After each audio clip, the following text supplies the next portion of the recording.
Hello friends, कैसे हैं। मैं तो अच्छी हूँ। चलिए मिलकर प्रिपरेशन करते हैं और कंपटीशन को क्रैक करते हैं। तो मैं प्रीति तोमर आपका अपने यूट्यूब चैनल ज्ञानम एंड फन में स्वागत करती हूँ। तो ज़्यादा समय न लेते हुए क्वेश्चन नंबर फर्स्ट लेते हैं। एक न्यूट्रॉन में इलेक्ट्रिकल संकेत का रासायनिक संकेत में परिवर्तन निम्नलिखित में घटित होता है। इसका राइट आंसर होगा डेंड्राइट। एक इलेक्ट्रॉन में इलेक्ट्रिकल संकेत का रासायनिक संकेत में परिवर्तन डेंड्राइट द्वारा घटित होता है। तो इसका राइट आंसर डेंड्राइट है। क्वेश्चन नंबर सेकंड है, मनुष्य में पर्यावरण में सभी सूचनाओं की संवेदना ग्रहण करने हेतु ग्राही अंग है। मनुष्य में पर्यावरण में से सभी संवेदनाओं की संवेदना ग्रहण करने हेतु ग्राही अंग कौन सा है। तो देखिए, आंतरिक कर्ण, नाक और जिह्वा, ये तीनों ही हमारे पर्यावरण से सभी सूचनाओं की संवेदना ग्रहण करते हैं। तो इसका राइट आंसर होगा उपरोक्त सभी। क्वेश्चन नंबर 3 है, मस्तिष्क की एक तंत्रिका कोशिका में सूचना प्रेषण का सही क्रम है। तो इसका राइट आंसर आ होगा डेंड्राइट कोशिकाएं एक्सॉन। मनुष्य की एक तंत्रिका कोशिका में सूचना प्रेषण का सही क्रम डेंड्राइट कोशिकाएं और एक्सॉन है।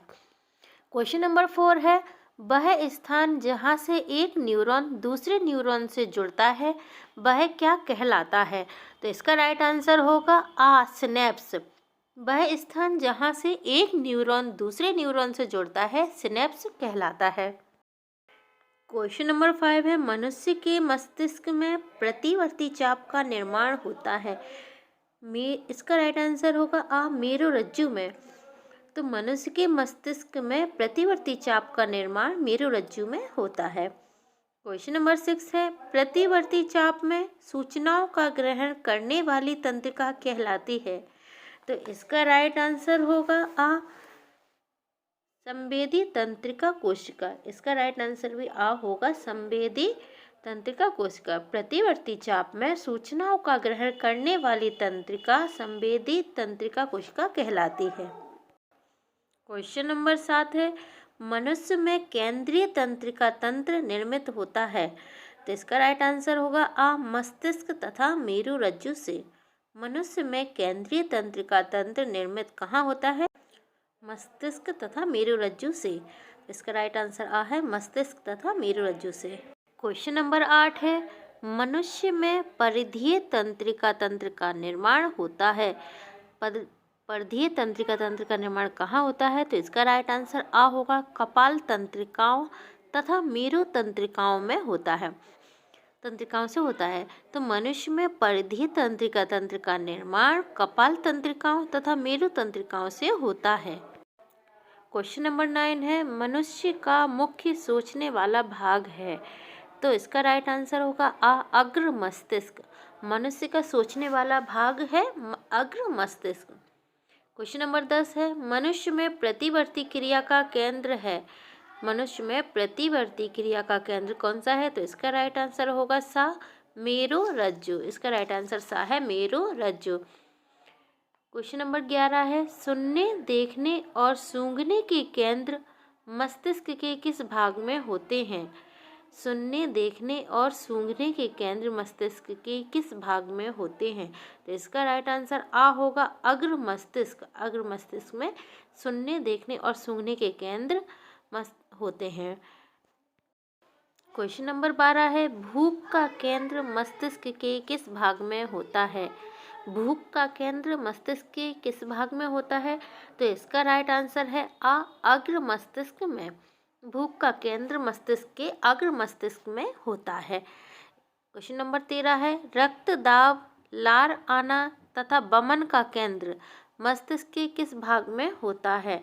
लार आना, रक्तदाब, लार आना तथा बमन का केंद्र मस्तिष्क के किस भाग में होता है? तो इसका राइट आंसर होगा पश्चिम मस्तिष्क में स्थित मेडुला में।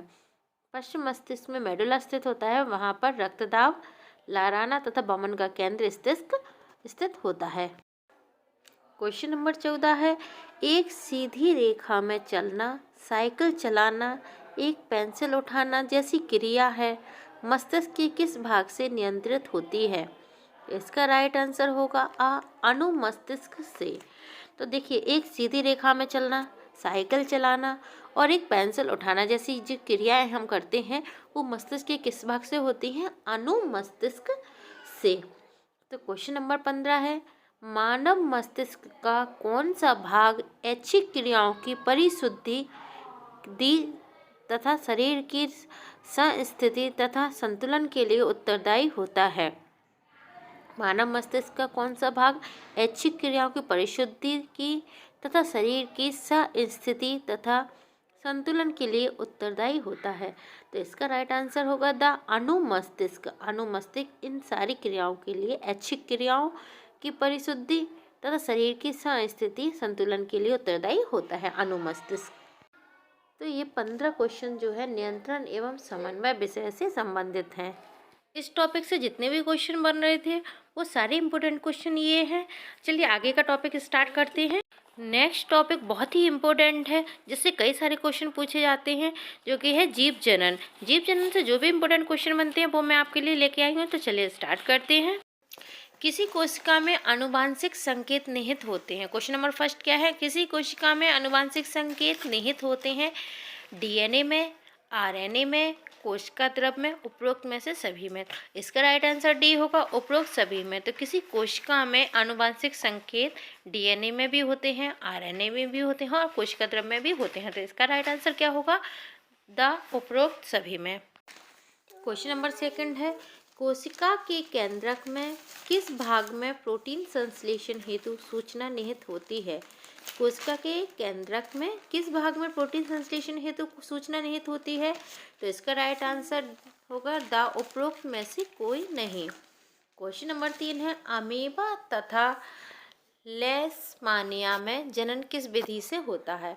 अमीबा तथा लेशमानिया में जनन किस विधि से होता है? तो इसका राइट आंसर होगा आ, द्विखंडन द्वारा। अमीबा तथा लेशमानिया में जनन द्विखंडन विधि द्वारा होता है। क्वेश्चन नंबर 4 है, प्लाज्मोडियम में जनन होता है। प्लाज्मोडियम में जनन किस विधि के द्वारा होता है? तो इसका राइट आंसर होगा बी, बहुखंडन द्वारा। बहुखंडन द्वारा प्लाज्मोडियम में जनन होता है। क्वेश्चन नंबर 5 है, हाइड्रा एवं ईस्ट में प्रजनन किस विधि द्वारा होता है? हाइड्रा एवं ईस्ट में प्रजनन किस विधि द्वारा होता है? तो इसका राइट आंसर है सा, मुकुलन द्वारा। मुकुलन द्वारा हाइड्रा एवं ईस्ट में प्रजनन होता है। क्वेश्चन नंबर 6 है, पुनरुद्भवन की प्रक्रिया किन जीवों में पाई जाती है? तो इसका राइट आंसर है आ, हाइड्रा एवं प्लेनेरिया में। पुनरुद्भवन की प्रक्रिया हाइड्रा एवं प्लेनेरिया में पाई जाती है। तो नेक्स्ट क्वेश्चन नंबर 7 है, बीजाणु द्वारा प्रजनन किया जाता है। तो इसका राइट आंसर आ होगा, राइजोपस द्वारा। बीजाणु द्वारा प्रजनन राइजोपस द्वारा किया जाता है। क्वेश्चन नंबर 8 है, निम्नलिखित में से आवर्तबीजी पौधों के पुष्प के मादा जनन अंग का भाग नहीं है। कौन सा भाग मादा जनन अंग का नहीं है? तो देखिए, स्त्रीकेशर, वर्तिकाग्र और वर्तिका, ये तीनों जो है मादा पौधे के पुष्प के मादा जनन अंग है। लेकिन जो पुंकेसर है वो मादा जनन अंग नहीं है, वो है नर जनन अंग। तो पुंकेसर जो है पुष्प का नर जनन अंग है। तो इसका राइट आंसर क्या होगा? द पुंकेसर। आवर्तबीजी पौधों के पुष्प के मादा जनन अंग कौन सा नहीं है? तो पुंकेसर नहीं है। तो ये थे हमारे जीव जनन के 8 मोस्ट इम्पोर्टेंट क्वेश्चन। ये नियंत्रण एवं समन्वय के 15 क्वेश्चन, जीव जनन के 8 क्वेश्चन। ये इस तरह से मैं मोस्ट इम्पोर्टेंट क्वेश्चन लेके आई हूँ इन टॉपिक के। आगे भी इसी तरह के क्वेश्चंस लेके आऊँगे। मेरे वीडियो को सब्सक्राइब, लाइक, शेयर ज़रूर कीजिएगा। इस तरह की सीरीज़ जो मैंने प्रारंभ की है इससे वो आगे चलती रहे। Thank you.